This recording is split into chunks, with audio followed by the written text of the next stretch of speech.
আর আমার ব্যক্তিগত ওপেনলি আমি এটা বলে দিই, আমি আল্লাহর রহমতে আমি 1,00,000 টাকা দিব এবং এর উপরে যদি চেষ্টা করবো আমি আরো দিতে। আচ্ছা, এই অ্যামাউন্টটা কোন জায়গা আজ নাগিগ্রাম উন্মুক্ত কবরস্থানের উদ্দেশ্যে আমরা এখানে সমবেত হয়েছি। উন্মুক্ত কবরস্থানটি আমাদের নাগিগ্রাম সমাজ কল্যাণ সংগঠনের পক্ষ থেকে প্রথম আমরা এখানে উপস্থাপন করছি।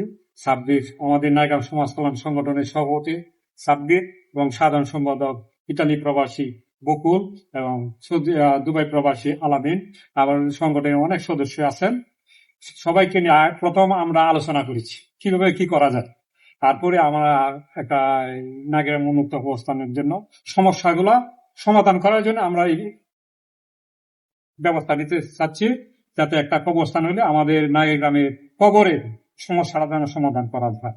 মানে কিভাবে করা যায়, কিভাবে করলে ভালো হবে, এটা আপনাদের সকলের কাছে আমরা পরামর্শ চাই এবং সাহায্য সহযোগিতা চাই।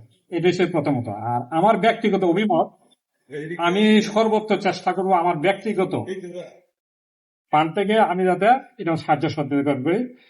আর সংগঠনের পক্ষ থেকে আমরা সংগঠনের সবাই আলোচনার সাপেক্ষে আমরা এটার অনুরোধ দিই। আর আমার ব্যক্তিগত ওপেনলি আমি এটা বলে দিই, আমি আল্লাহর রহমতে আমি 1,00,000 টাকা দিব এবং এর উপরে যদি চেষ্টা করবো আমি আরো দিতে। আচ্ছা, এই অ্যামাউন্টটা কোন জায়গা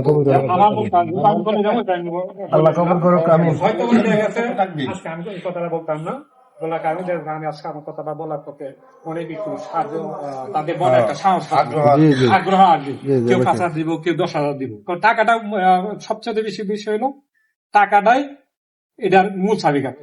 কারণ টাকার জন্য তাকে আমরা জায়গা করতে পারবো, কবরস্থান করতে পারবো না। আর আপনারা যারা কমিটিটা করবেন, আমরা তো মনে করেন চলে যাবেন, আপনারা কমিটি করবেন, এরা সবার সাথে এরা আলোচনা করবেন, সবাই বুঝাইতে হবে কবরস্থানের জন্য আমাদের কতটুকু সুবিধা কতটুকু অসুবিধা, ওই জন্য তাদেরকে বুঝাইতে হবে। যদি না বুঝে তাহলে কিন্তু তারা আগ্রহ হবে না, বুঝাই নিতে হবে।